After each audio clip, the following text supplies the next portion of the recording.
Assalamualaikum warahmatullahi wabarakatuh. Waalaikumsalam warahmatullahi wabarakatuh.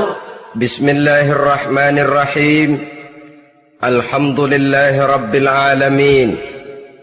Wassalatu wassalamu ala ashrafil anbiya'i wal mursalin wa ala alihi wa ashabihil mujahidin at-tahirin, amma ba'du. Bersabda Rasulullah sallallahu alaihi wasallam, "Iza sarratka hasanatuka wa sa'atka sayyi'atuka fa anta mu'min." Apabila perbuatanmu yang baik menyebabkan engkau bahagia, apabila perbuatanmu yang baik menyebabkan engkau gembira, dan perbuatanmu yang jahat menyebabkan engkau jadi susah, itulah tanda bahwa di hatimu masih ada iman. Artinya, belum tentu orang yang berbuat baik merasa bahagia dengan kebaikan yang dikerjakannya. Dan tidak selamanya orang yang berbuat jahat sanggup menyesali perbuatan jahatnya.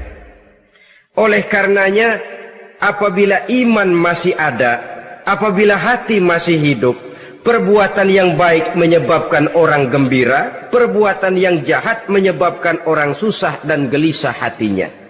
Ini mengandung pelajaran. Sekali kita berbuat baik, jangan sekali-kali menyesali kebaikan itu. Sebaliknya, satu kali kita melakukan kesalahan, hendaknya selalu menyesalinya. Kadang-kadang dalam kehidupan, karena orang tempat kita berbuat baik itu rupanya membalas air susu dengan air tuba, kita lalu menyesali kebaikan. Lahirlah kata-kata, "Nyesal saya nolong dia." Ibarat pepatah katanya, nolong anjing kejepit.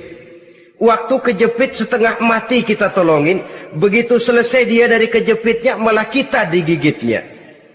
Saudara hadirin yang saya muliakan, dalam kehidupan sehari-hari barangkali ini kena filsafat yang disebut dorong mobil mogok. Ketika mobil mogok setengah mati kita dorong, begitu mesin hidup ditinggalkannya kita di belakang. Sesungguhnya perbuatan kita yang baik tidak harus disesali. Karena disesali atau tidak, toh perbuatan itu sudah kita lakukan.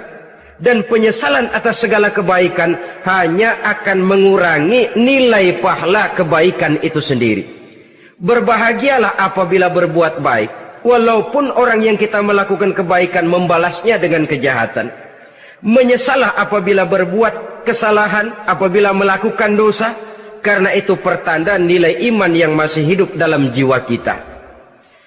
Saudara-saudara kaum muslimin yang berbahagia, jadi sungguh pun pahala dan dosa sesuatu yang abstrak, efeknya jelas dia mendatangkan kebahagiaan atau membawa kepada kegelisahan batin di dalam kehidupan manusia. Orang di zaman materialis kurang terangsang berbuat pahala dan terdorong melakukan dosa. Kenapa? Karena pahala tidak kelihatan, dosa tidak nampak. Kalau pahala kelihatan, barangkali nggak kuat kita mikul pahala. Kalau dosa benjol, umpama tiap bikin dosa palanya benjol, barangkali sudah nggak karu-karuan kepala kita. Baik pahala, baik dosa, sesuatu yang tidak nampak oleh pandangan mata zahir, tapi yang punya efek dalam kehidupan ini. Orang yang banyak pahalanya dengan orang yang banyak dosanya, kalau dia berjalan barangkali sulit kita membedakan. Tapi efeknya dalam kehidupan ini jelas adanya. Sesuatu yang bernama pahala kita perlukan, karena hidup tidak berhenti hingga di sini. Sesuatu yang bernama dosa harus kita hindarkan, karena ada kelanjutan sesudah hidup yang sekarang ini. Kehidupan dari satu pertanggungan jawab. Itu sebabnya Imam Ghazali dalam bahasa yang indah sekali berpesan, "Jaddidis safinah fa innal bahra amiq wa khuziz zad fa innas safara ba'id." Perbarui selalu kapalmu, rawat, jaga baik-baik, dandani kapalmu, fa innal bahra amiq, karena sesungguhnya lautan ini sangat dalam. Satu bahasa yang indah dari tamsil terhadap kehidupan. Perbaiki kapalmu karena lautan ini sangat dalam. Artinya, jaga baik-baik hatimu. Pelihara iman dan keyakinanmu, karena hidup ini bagaikan gelombang lautan. Tempo-tempo air tenang, tempo-tempo ombak menggila dan menggunung. Jaga iman baik-baik karena hidup penuh dengan cobaan dan ujian. Itu maksudnya. Wa khuziz zad fa inna safara ba'id. Dan bawa bekal yang banyak karena perjalanan hidup ini sangat panjang. Perjalanan ini sangat jauh. Kita kalau pergi keluar kota tentu saja membawa bekal. Makin jauh kota yang akan kita tuju, makin banyak bekal yang harus kita bawa. Alangkah sengsaranya manusia apabila dia akan pergi ke satu kota yang jauh, modalnya cuma nekat. Bagaimana nanti di sana sajalah. Tidak membawa bekal sebagaimana yang sewajarnya. Hal yang semacam ini senangnya sih belum tentu, keblangsak dan susahnya sudah kebayang. Itu dalam kehidupan di dunia ini. Bagaimana kalau sudah bicara tentang kehidupan yang akan datang? Karena sesungguhnya hidup ini merupakan satu perjalanan yang sangat panjang. Sejak kita tinggal di alam arwah, pada saat jasad belum lagi diciptakan Allah, ruh sudah diciptakannya lebih dahulu. Sampai kemudian kita pindah ke alam rahim, alam kandungan ibu. Untuk kemudian berpindah kepada kehidupan dunia. Dari dunia ini kita pindah ke alam barzakh. Di sana tinggal kita 100 tahun mungkin, 100.000 tahun mungkin, 1 juta tahun mungkin, menunggu saat datangnya kiamat. Lalu dari alam barzakh pindah kita ke alam akhirat. Satu perjalanan yang sangat panjang. Alangkah malangnya, alangkah sengsaranya, jika tahu kita begitu panjangnya perjalanan hidup ini, tidak ada bekal yang kita bawa. Artinya kesengsaraan, kesulitan yang bertali-tali sudah jelas akan menimpa kita. Kalau pergi kita keluar kota membawa bekal uang, membawa bekal makanan, apa bekal yang mesti kita bawa? Apabila kita kembali ke alam barzakh, kembali ke alam kubur, berkumpul di padang mahsyar di akhirat nanti. Nasi yang mau kita bawa, uang yang mau kita bawa, tentu tidak lagi. Karena kehidupan materialis selesai di atas liang lahat. Bila masuk kita ke liang lahat, disitulah pahala dan dosa memegang peranan yang sangat penting. Maka pada pertemuan malam ini, kita akan bicara tentang pahala dan dosa itu. Saudara-saudara kaum muslimin rahimakumullah. Yang dinamakan pahala, kata Imam Ali Al-Jurjani dalam kitab At-Ta'rifatnya, ma yastahiqqu bihi ar-rahmatu wal maghfiratu minallahi ta'ala.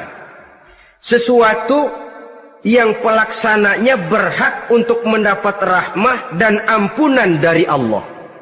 Dengan kata lain, nilai pahala adalah akibat dari perbuatan-perbuatan di dalam melaksanakan perintah dan anjuran yang ada di dalam kehidupan agama.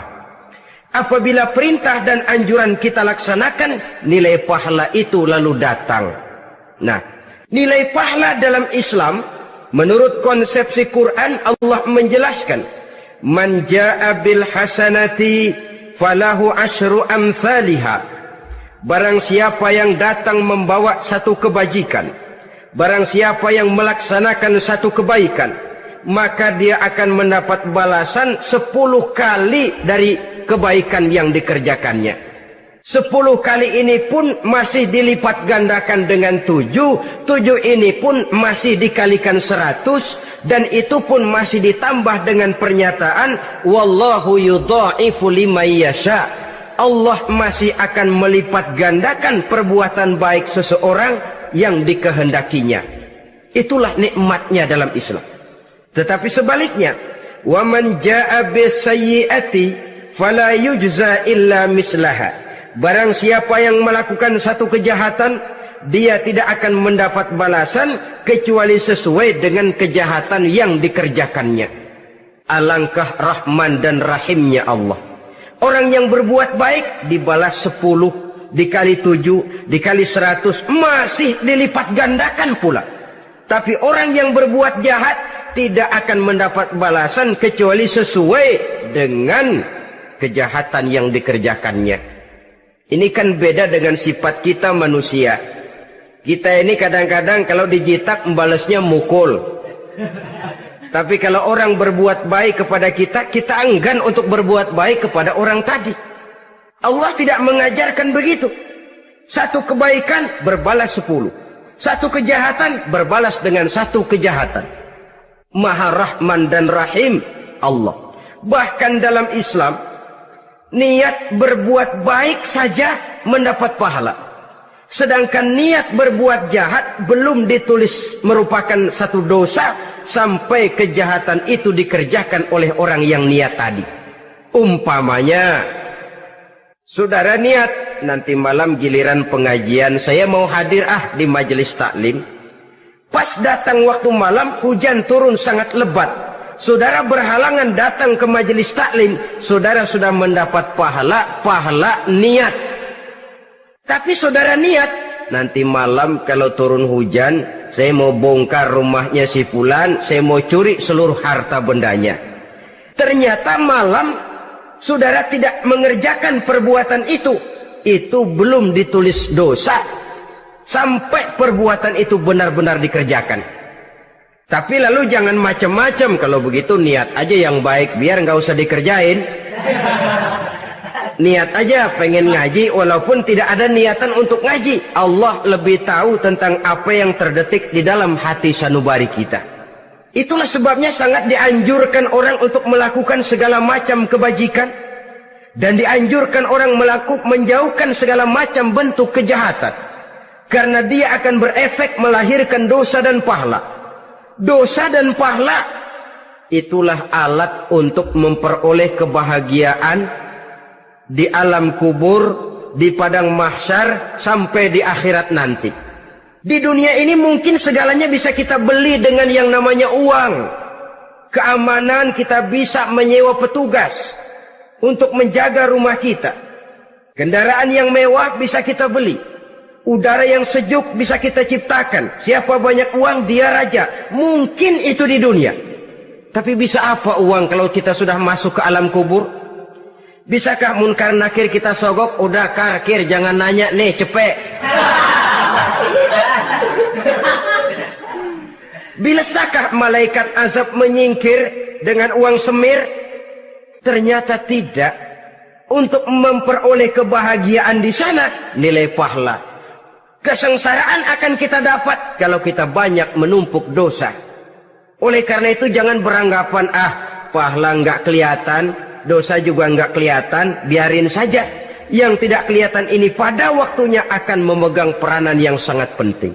Tapi tidak cuma untuk menghadapi hidup di situ, kita lalu harus berbuat baik dan meninggalkan yang jahat. Terutama juga di dunia ini.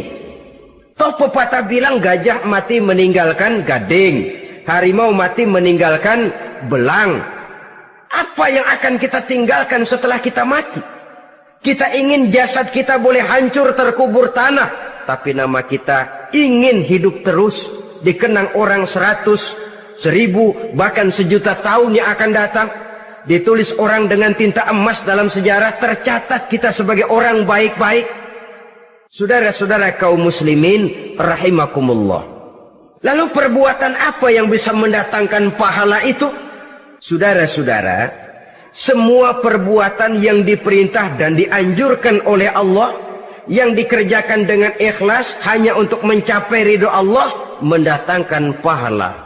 Kadang-kadang menurut pendapat kita remeh, tapi nilainya di sisi Allah besar. Itu pahala. Menghitung pahala itu hak prerogatif Allah. Perbuatan yang ringan Allah mau berikan ganjaran yang besar, itu urusan Allah.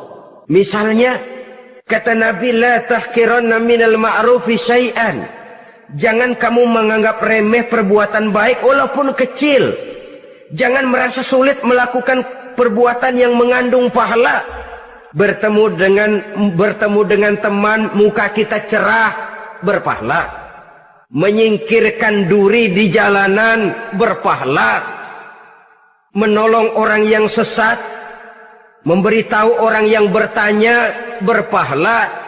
Tidak sulit kalau kita mau. Yang diperintah dan dianjurkan oleh agama itu perbuatan yang mengandung nilai-nilai pahala. Masalahnya cuma tinggal mau atau tidak dan dikerjakan dengan ikhlas. Bertemu teman mukanya cerah, pahala. Menyingkirkan duri di jalanan, pahala. Sodakoh, pahala. Tidak berupa perbuatan, bisa berupa ucapan. Misalnya bersolawat, pahala. Bertasbih dan bertahmid, pahala. Kata Nabi, kalimatani khafifatani 'alal lisan, saqilatani fil mizan. Ada dua kalimat yang enteng di lidah tapi berat di timbangan akhirat nanti. Apa itu? Subhanallah walhamdulillah. Itu kan amalan yang ringan, perbuatan yang mudah saja, tapi nilainya demikian besar dalam pandangan Allah. Jadi pendeknya, perbuatan yang bernilai pahala adalah perintah dan anjuran agama yang dilaksanakan dengan ikhlas semata-mata untuk mencapai ridho Allah, itu mengandung pahala. Niat dasarnya itu harus karena Allah. Landasannya harus karena ikhlas. Bukan cuma sekedar basa-basi, tidak karena ingin dipuji orang, tidak karena mengharap tanda jasa, tapi ikhlas semata-mata.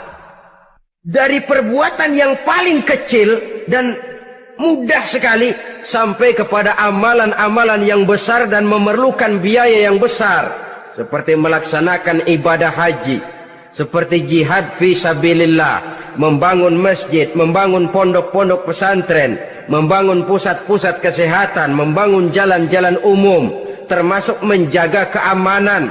Jangan dikira loh, siskamling umpamanya, menjaga keamanan kampung tidak berpahala. Kalau diniatkan ibadah, menjaga ketenangan warga supaya mereka tekun ibadah, ikhlas karena Allah, itu juga bernilai ibadah. Keluar kita dari rumah, pergi pagi, pulang sore, peras keringat, banting tulang cari nafkah, buat menghidupi anak istri kita. Kalau diniatkan ibadah, melaksanakan kewajiban sebagai kepala rumah tangga, membantu orang tua sebagai anak, itu juga perbuatan-perbuatan yang mengandung pahala. Yang terbaik sesuai dengan bidang kehidupan kita. Ada orang yang dinamakan abid, ahli ibadah, pahala yang paling baik bagi dia banyak-banyak tahajud, sembahyang malam, wirid, zikir, tasbih. Ada yang dinamakan orang alim, pahala yang paling baik buat orang macam ini mengajar, menyebarkan ilmu, mendakwahkan Islam. Ada yang disebut wali, pejabat pemerintah, petugas. Amalan pahala yang paling baik buat orang semacam ini melayani masyarakat, bekerja di bidangnya sesuai dengan profesinya. Saudara hadirin yang saya hormati, jadi dengan demikian perbuatan-perbuatan yang mengandung nilai-nilai pahala ini bisa perbuatan yang menurut kita kecil namun punya nilai besar. Apalagi perbuatan besar dengan biaya yang besar, tentu makin besar juga pahala yang disediakan oleh Allah Subhanahu wa ta'ala. Oleh karenanya, kalau kita bercermin dari ayat Quran, hidup ini kesempatan untuk berbuat baik. Huwallazi khalaqal mauta wal hayata liyabluwakum ayyukum ahsanu amala. Dialah Allah, Tuhan yang telah memberikan hidup dan mati kepadamu untuk menguji kamu, siapa di antara kamu yang paling baik amal perbuatannya. Jadi tidak saya rinci, tapi cukuplah satu penjelasan global. Perbuatan yang berpahala adalah perbuatan melaksanakan perintah Allah atau anjuran Allah dengan dasar ikhlas, dengan tujuan untuk mencapai ridho Allah semata-mata. Lalu apa perbuatan yang mengakibatkan dosa itu? Saudara-saudara, dosa lahir akibat melakukan larangan Allah atau mengerjakan yang dicelaknya. Nah, para ulama ada yang membagi dosa itu menjadi dua bagian. Ada dosa-dosa kecil, ada dosa-dosa besar. Tetapi sebenarnya ditinjau dari segi hakikatnya, kalau sudah melakukan satu kesalahan yang mengakibatkan dosa, jangan dilihat besar dan kecilnya, tapi kepada siapa dosa itu kita kerjakan. Sebab kalau dosa kita anggap satu yang kecil, orang akan terangsang untuk mengerjakan yang kecil-kecil saja. Sehingga dengan demikian, yang kecil pun akan menjadi besar kalau ditumpuk-tumpuk. Sedangkan yang besar bisa saja menjadi kecil kalau selalu diiringi dengan permohonan ampun kepada Allah. Itu sebabnya para ulama sufi, orang-orang tasawuf mengatakan, la saghair ma'al istimrar wala kabair ma'al istighfar. Tidak ada dosa yang kecil kalau dikerjakan terus-menerus, dan tidak ada dosa yang besar kalau digempur tiap saat dengan perbuatan istighfar atau memohon ampun kepada Allah Subhanahu wa taala. Cuma saja pada umumnya, karena dosa-dosa kecil itu lebih mudah taubatnya, dan ada janji Nabi, barang siapa yang meninggalkan dosa-dosa besar akan diampuni dosa-dosanya yang kecil-kecil. Oleh karena itu, pada kesempatan ini kita akan juga bicarakan apa saja yang termasuk klasifikasi dosa-dosa besar, dengan harapan kita bisa menjaga diri, menyelamatkan diri, jangan sampai terjatuh ke dalam dosa-dosa yang besar tadi. Tetapi bukan berarti kita harus terangsang melakukan dosa-dosa yang kecil. Ah, biarin kecil ini, tobatnya gampang. Ah, dosa kelas teri. Ah, dosa itu kan tidak kelihatan. Lalu terangsang melakukan perbuatan dosa-dosa walaupun kecil, kalau berlarut terus-menerus dia akan tumbuh menjadi dosa yang besar. Oleh karenanya jangan sampai mengundang pengertian kalau kita membicarakan dosa-dosa yang besar lalu terangsang melakukan dosa-dosa yang kecil, karena bagaimanapun juga dosa kecil dan dosa besar sama dalam arti kepada Allah kita melakukan kesalahan. Dan dosa yang kecil pun kalau bertumpuk, dia akan menjadi banyak. Saudara-saudara kaum muslimin rahimakumullah, ada beberapa jenis dosa-dosa besar. Jenis yang pertama, asyirku billah, syirik atau menyekutukan Allah. Dari sekian deretan dosa-dosa besar, syirik ini merupakan bapak moyangnya dosa. Dedengkotnya dosa itu syirik, menyekutukan Allah. Bahkan dosa yang lain Allah masih mau mengampuni, tapi kalau sudah syirik, menyekutukan Allah, itu sudah satu dosa yang tidak berampun sama sekali. Oleh karena itu tepat pesan Imam Ghazali tadi, jadi di safinah fa innal bahra amik, jaga iman, pelihara akidah, dandani kapal. Karena hidup ini gelombang lautan sangat dalam, hidup banyak cobaan. Di dalam hidup di zaman sekarang ini, saudara bisa perhatikan, di mana tensi ekonomi tinggi, lapangan kerja sulit, persaingan hidup makin tajam, sifat egois dan individualis tumbuh di mana-mana, rasa solidaritas sosial menurun, sifat gotong royong musnah. Orang mudah potong kompas, potong jalan. Ingin cepat kaya, ingin cepat naik pangkat, ingin dapat kedudukan. Kadang-kadang akidah pun terjual, akidah pun musnah, jatuh ke jurang syirik pun tidak jadi soal. Itu yang kita khawatirkan. Kalau dosa-dosa yang lain Allah masih mau mengampuni, tapi kalau sudah jatuh kepada syirik, Allah sama sekali tidak akan memberikan ampun. Dalam kaitan dengan ini barangkali tepat sinyalemen Imam Ali itu. Andai kata kemiskinan merupakan satu kepribadian, saya akan membunuhnya lebih dahulu. Artinya memang kemiskinan ini sering mendorong orang kepada jurang kemusyrikan. Tidak tahan menghadapi godaan perut akibat tensi ekonomi yang tinggi, lapangan kerja yang sulit. Iman pun jadilah ditukar dengan 3 liter beras. Akidah pun jadilah dibarter dengan 3 bungkus supermi, dengan pakaian bekas, dengan obat-obatan. Tidak jadi soal baginya mengejar kebahagiaan yang relatif singkat dengan mengorbankan kebahagiaan yang abadi. Persis ibarat pepatah, nyari jarum kampak hilang. Mencari sesuatu yang kecil, yang besar jadi sia-sia. Membela perut, mengorbankan akidah. Na'udzubillah summa na'udzubillah. Saudara-saudara kaum muslimin rahimakumullah. Ini fakta. Ini kenyataan. Dan hal semacam ini tidak bisa diatasi cuma dengan ceramah, simposium, diskusi, seminar. Apalagi Nabi berpesan, solahu ummati bil ilmi wal mal. Umatku hanya bisa menjadi baik akidahnya dengan ilmu dan harta. Itu bahasa Nabi. Kalau bahasa kita sekarang, dengan ekonomi dan pendidikan. Ilmu, pendidikan, ekonomi, harta. Tanpa itu sangat besar kemungkinan kita bisa menjual akidah terjerumus di lembah kemusyrikan. Maka terutama kepada saudara-saudara saya, muslimin yang terpencil jauh dari kota-kota besar, yang kadang dalam kehidupan seharinya imannya sering digoda oleh supermi, akidahnya sering ditantang oleh pembagian beras, pakaian-pakaian bekas, obat-obatan dan sebagainya. Jaga dan bentengi akidah kita. Lebih baik nyawa berpisah dari badan, asal iman jangan berpisah dari hati.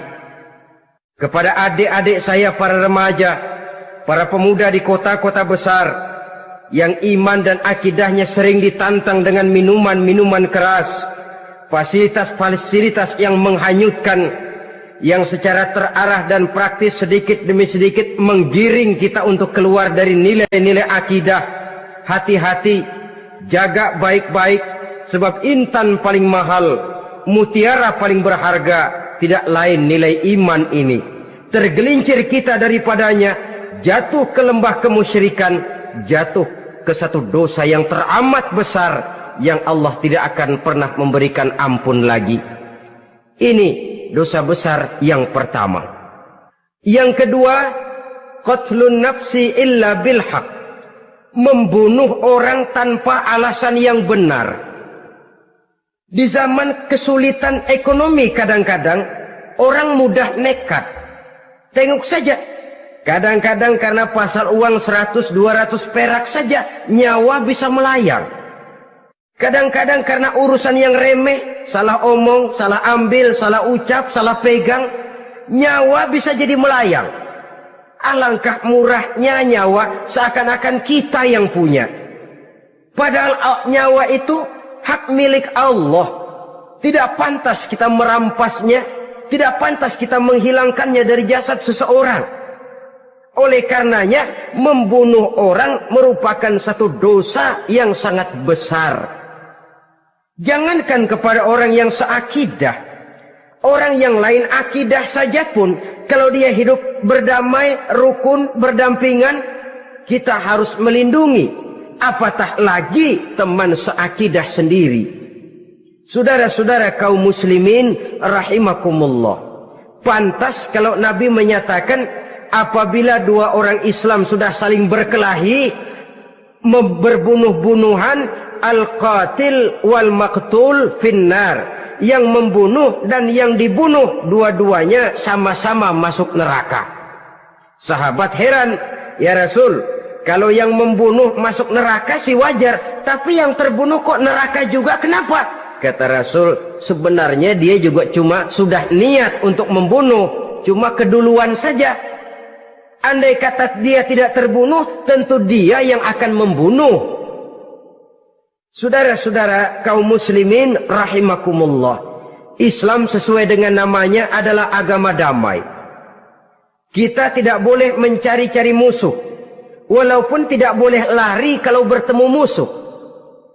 Oleh karenanya, pantang seorang muslim menimbulkan benih keonaran menjadi biang kerok buat lingkungannya. Sesuai dengan namanya, seorang muslim adalah seorang yang dalam hidup senantiasa berusaha menebarkan salam, menebarkan kedamaian, ketenangan dan ketentraman. Dengan prinsip, musuh jangan dicari, bertemu pun jangan lari. Yang ketiga, termasuk dalam kelompok dosa besar ini, syurbul khamr, meminum minuman keras. Termasuk di dalam kata khamr ini ganja, morfin, narkotik. Sebab apa? Jenis minuman semacam itu tidak hanya merusak keadaan sekarang, tapi sekaligus merusak kehidupan yang akan datang. Kalau itu jatuh di tangan generasi muda, artinya kan merusak kehidupan masa depan daripada suatu bangsa. Karena apa? Remaja dan pemuda merupakan bentuk miniatur daripada kehidupan bangsa. Akan bagaimana warna umat Islam di Indonesia. Bahkan akan bagaimana warna Indonesia 30, 40, 50 tahun yang akan datang. Remaja sekarang jawabannya. Kalau remaja kita sekarang ini kerjanya cuma bisa nyekek botol, insya Allah bangsa Indonesia 30-40 tahun yang akan datang akan tumbuh menjadi bangsa teler. Tidak banyak yang bisa kita harapkan. Remaja adalah gambaran masa depan dari satu bangsa, dari satu umat. Dan remaja itu di dalam dirinya secara fitrah terkumpul semua bakat, terdapat semua kemungkinan.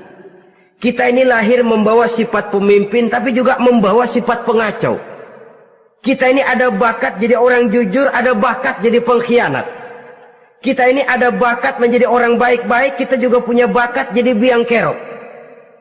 Kita kemungkinan bisa jadi pemimpin bangsa, tapi juga bisa menjadi pemimpin bangsat. Nanti lingkungan dan pendidikan akan menumbuhkan, membentuk mana yang tumbuh lebih subur.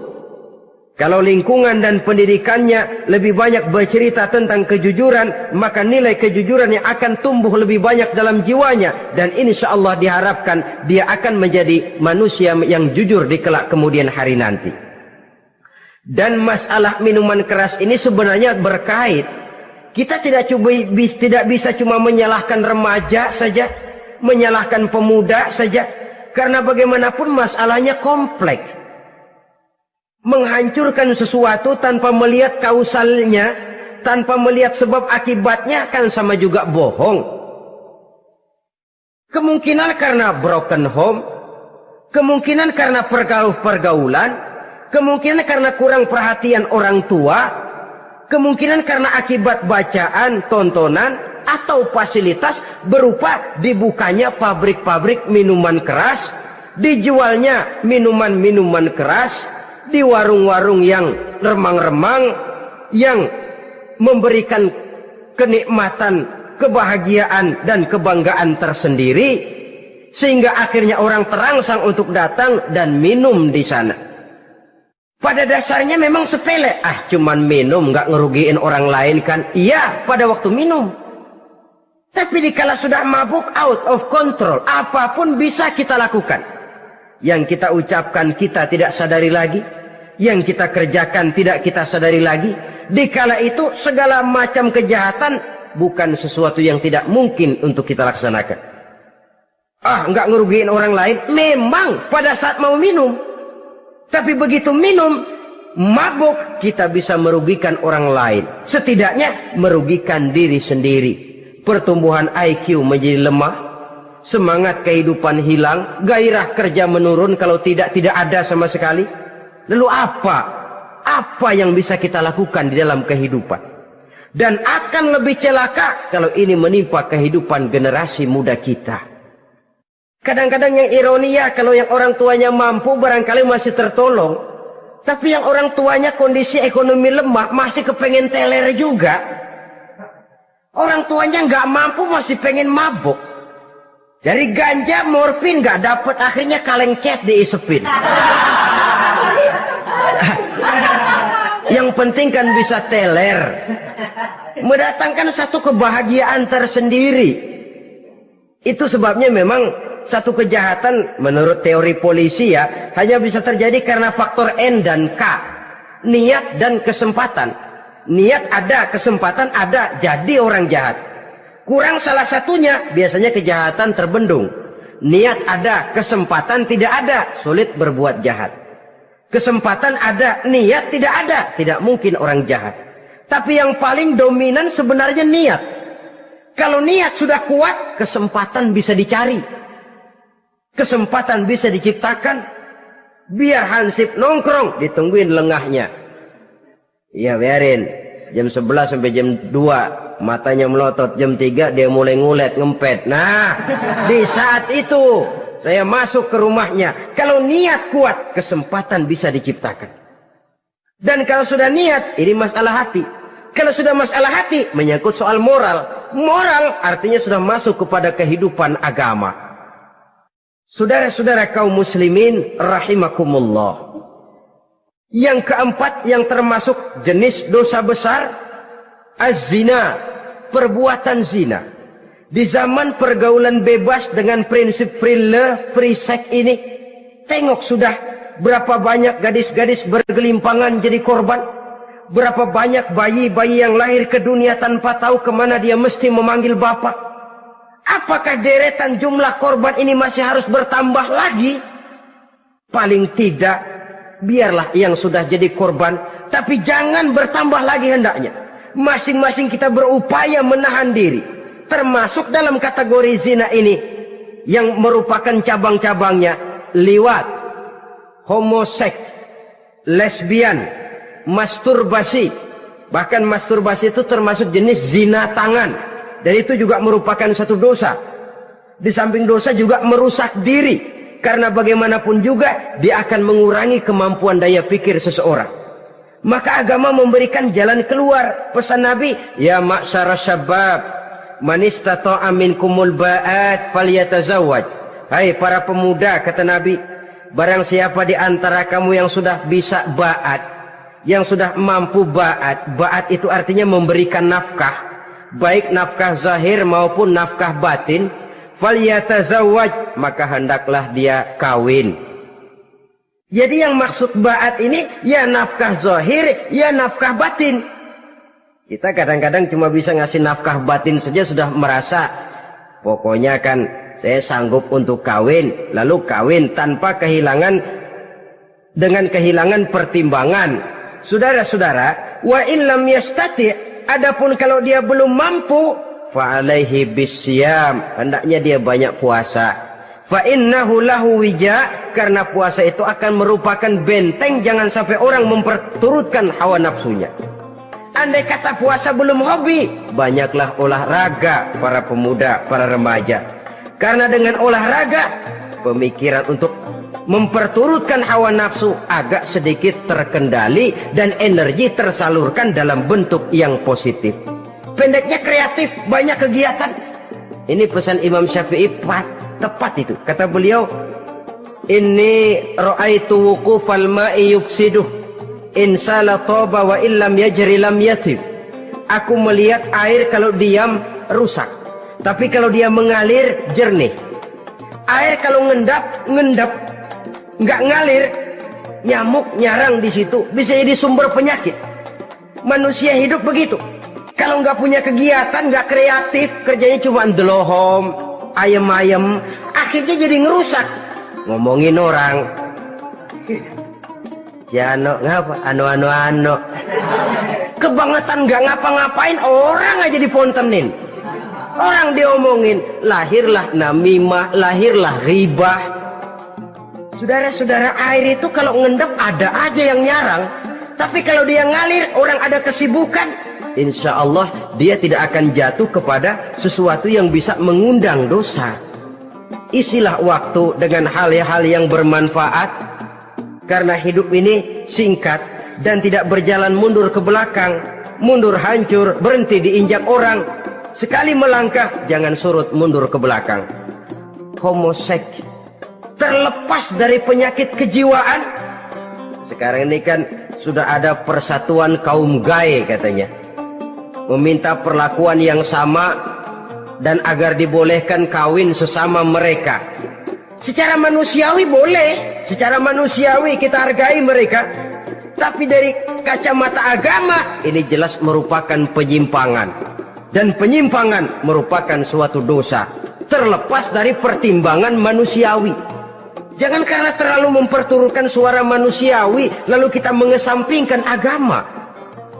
Termasuk lesbian, wadon karo wadon. Kalau homo itu kan lanang karo lanang katanya. Saudara-saudara kaum muslimin rahimakumullah, ini bukan penyakit baru. Liwat, homoseks sudah dikenal dari zamannya Nabi Lut, laki dengan laki. Lesbian dari zaman istrinya Nabi Lut. Terlepas dari penyakit kejiwaan, dari segi agama ini merupakan penyimpangan dan merupakan dosa yang besar. Yang kelima, yang termasuk jajaran dosa kelas kakap, qazful mu'minina wal mu'minat, menuduh orang mukmin yang baik-baik, laki atau perempuan, melakukan perbuatan zina sehingga hancur namanya di masyarakat. Ini merupakan satu perbuatan dosa yang sangat besar dan sangat dimurkai oleh Allah. Saudara-saudara kaum muslimin rahimakumullah, oleh sebab itu di tentang masalah ini, kalau memang tidak ada saksi, jangan sembarang kita enteng lidah menuduh orang lain berbuat zina, menuduh orang lain berbuat serong. Dosanya kelewat besar di dalam kehidupan. Karena apa? Mencari harga diri itu berat, memelihara kehormatan diri jauh lebih berat. Satu kali orang dihancurkan namanya di masyarakat, dia akan terisolir jadinya. Oleh karenanya, berlindung kita kepada Allah, jangan sampailah dihinggapi oleh sifat ini. Karena sentimen kita kepada seseorang, karena hasad kita kepada seseorang, tidak senang melihat orang lain lebih maju, lalu lidah ini seenaknya saja mengucapkan kata. Padahal sanksi dan resikonya sangat besar.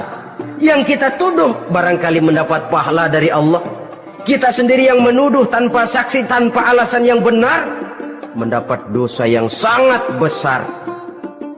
Saudara-saudara, memang kadang-kadang aneh dalam hidup ini. Seorang pelacur biasanya bisa menjaga mulutnya di masyarakat, kata-katanya baik, sopan. Kenapa? Karena mulut yang satu sudah tidak terjaga.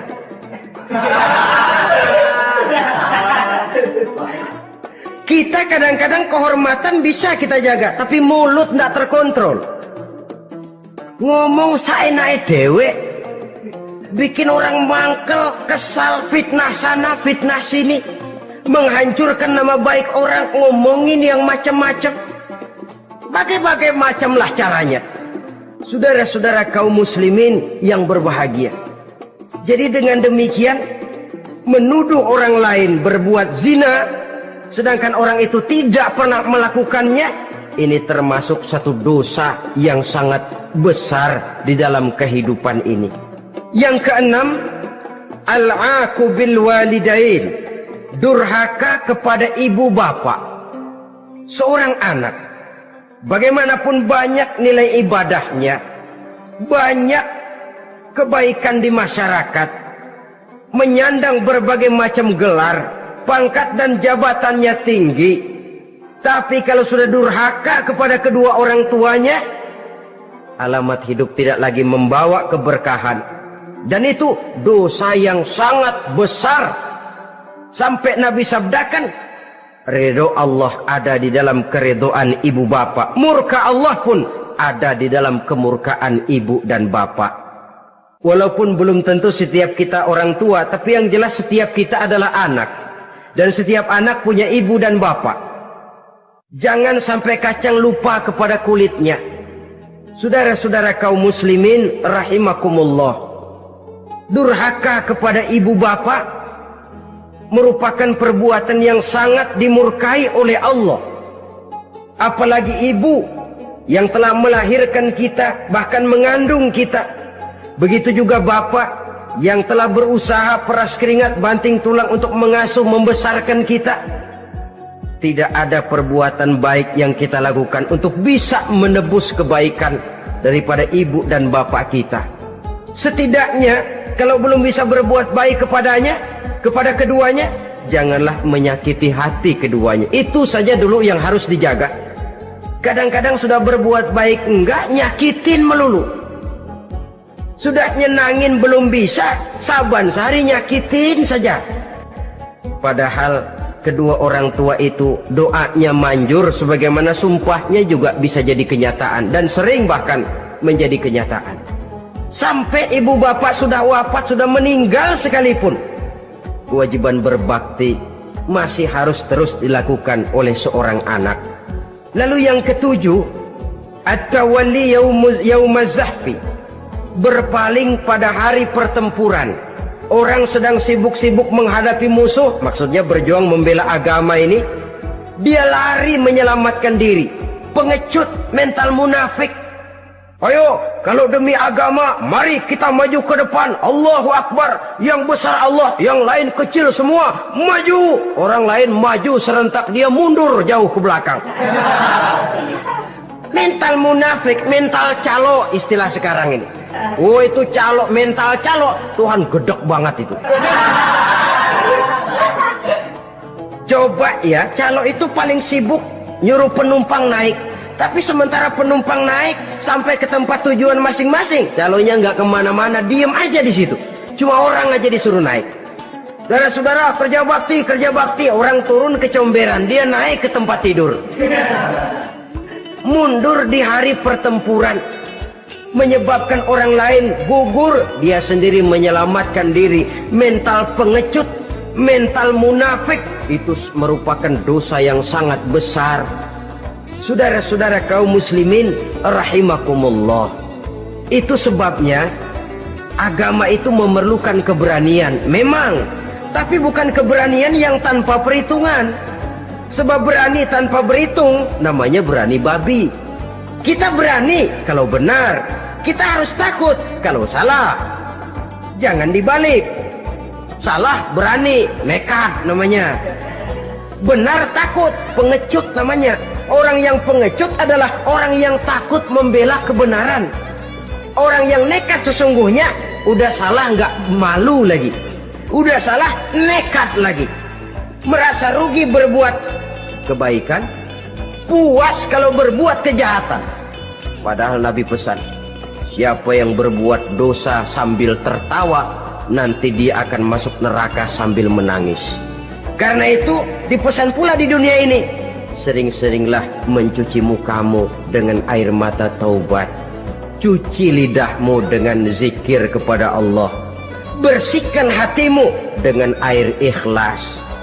Saudara-saudara kaum muslimin rahimakumullah, kan ada toh orang berbuat baik nggak gembira, tapi berbuat jahat malah puas. Atau sama saja, orang lain berbuat baik, hatinya kesel. Orang lain berbuat jahat, dia malah mendukung. Atau orang lain tergelincir berbuat jahat, dia malah girang. Ini kan tidak objektif. Karena yang berbuat baik, orang yang dia keselin, dia nggak seneng. Tetapi karena yang berbuat jahat, orang yang dia senengin, dibenerin juga. Itu nggak objektif namanya. Mundur di hari pertempuran pada saat saudara-saudara kita sedang menghadapi musuh, sikap pengecut yang sangat dibenci Allah. Yang kedelapan, termasuk kelompok dosa besar, aklu malil yatim, makan harta anak yatim. Kadang-kadang ada orang mengeksploitir loh nasib anak-anak yatim. Karena biasanya para dermawan peka kalau mendengar nasib yatim, memberikan santunan. Si yatim belum makan, yang ngurusin udah pada kenyang. Mengeksploitir, memakan harta anak yatim termasuk dosa yang sangat besar. Sehingga Nabi pesan, ana wa kafilul yatim kahataini yaumal qiyamah. Aku dan orang yang menyantuni anak yatim seperti dua jari ini di hari kiamat. Rumah yang paling dimuliakan Allah adalah rumah yang di dalamnya ada anak yatim yang hidupnya dihormati, hidupnya disantuni, keperluannya dicukupi. Maaf saja, tahap kita menyantuni anak yatim ini baru tahap setahun sekali. Kalau Muharram kita agungkanlah, kita besarkan. Lebaran yatim katanya, kita kumpulkan dana, kita usap kepala yatim, kita kumpulkan beras, kita bagikan hari itu. Perkara bulan depan kelaparan, kita tutup kuping. Perkara bulan berikutnya dia kelaparan, kita masa bodoh. Bahwa di bulan Muharram kita santuni yatim piatu itu sudah baik. Tapi akan lebih baik lagi kalau kita sanggup menjadi bapak asuh mereka, memikirkan sekolah mereka, ada kontinuitas. Kalau mereka diasuh oleh orang lain, lalu bertukar agamanya, berpindah akidahnya, kita ngomel habis-habisan. Tapi kita ada kemampuan, kita tidak mau berbuat semacam itu. Ya sama juga bohong namanya. Saudara-saudara kaum muslimin rahimakumullah. Orang yang menyantuni yatim mendapat pahala besar. Tapi orang yang mengkorup harta anak yatim, dosanya juga sangat besar. Berhati-hatilah kalau kita diberikan kepercayaan oleh masyarakat untuk mengurus anak-anak yatim. Karena pahalanya besar, resikonya juga besar. Yang kesembilan, syahadatuz zur, sumpah palsu. Sebab sumpah palsu ini menggunakan nama Allah untuk sesuatu yang tidak benar. Nama kita saja dibawa untuk yang tidak benar, kita jengkel. Nama kita dipalsukan untuk sesuatu yang tidak baik, kita kadang-kadang jengkel. Tidak puas jengkel, menuntut melalui saluran hukum. Kenapa? Nama saya dicatut. Bagaimana lagi kalau nama Allah kita pakai untuk bersumpah, sumpahnya palsu, menguntungkan kita, merugikan orang lain, Allah murka betul. Maka sumpah palsu termasuk deretan dosa-dosa besar. Apalagi yang ke-10, aklur riba, makan riba alias renten. Ini kan yang cepat mendatangkan uang.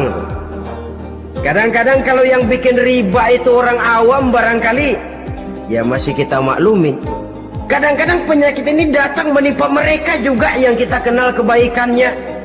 Bahkan suka datang ke musola, rajin ke masjid. Kadang-kadang riba masih dimakannya.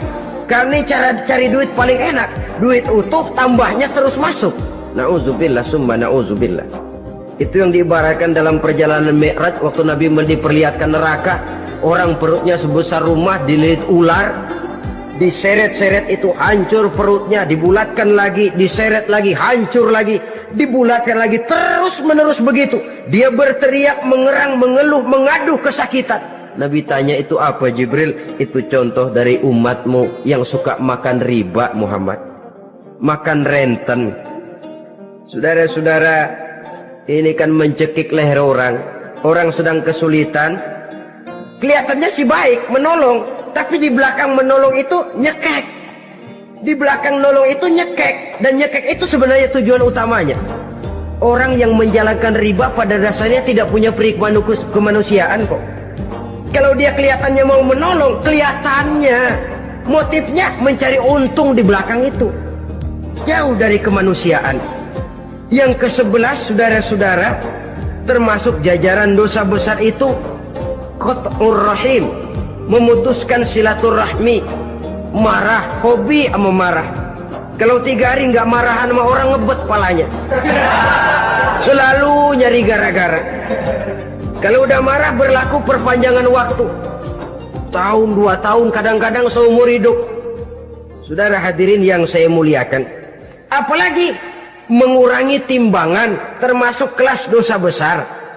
Makan suap termasuk dosa besar. Semir menyemir dosa besar. Apalagi bunuh diri. Nah ini, bunuh diri dosa besar.